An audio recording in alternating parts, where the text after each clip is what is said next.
The question for this presentation is how much is the maternity leave available in Singapore and what are the rules and regulations relating to maternity leave. So, as you know, maternity leave is a leave given to pregnant women around their delivery time, and it generally starts slightly before the delivery, and then it extends for a few weeks after the delivery, and it helps them to take care of the newborn baby and take care of their health. So let's have a look what are the rules and what few things employers must know in this regard. So the first thing is that to be eligible for the maternity leave, you need to have worked with that employer for at least continuous 3 months prior to the leave application.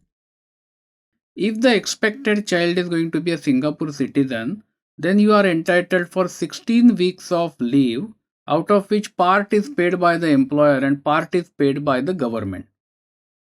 If the child that will be born is a non-Singapore citizen, that means the child is going to be either a permanent resident or on dependent pass or on long-term social visit pass or on any other pass, the quantum of leave is going to be 12 weeks of leave, which is partly paid by the employer and partly paid by government. So there is a slight difference in the quantum. 4 weeks of extra leave is given for the mothers of expected Singapore citizen child.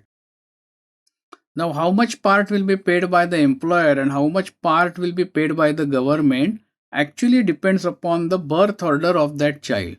So, for first two children, it is normally 8 weeks and 8 weeks. For third and fourth child, entire salary is paid by the government.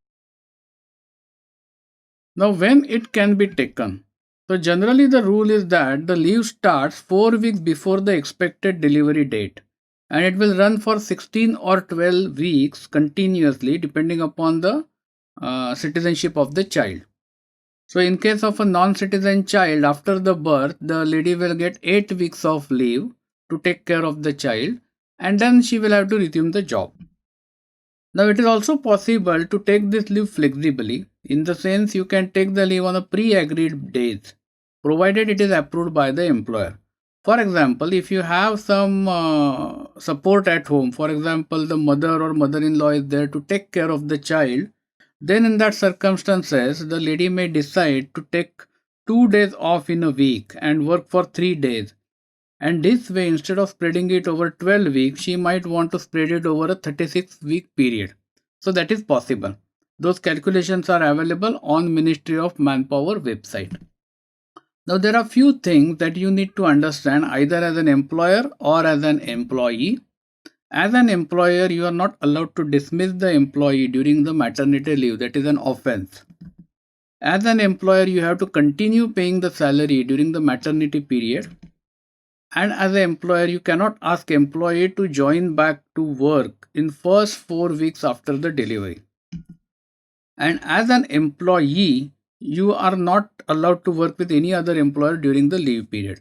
So you cannot be on maternity leave but working for some other employer.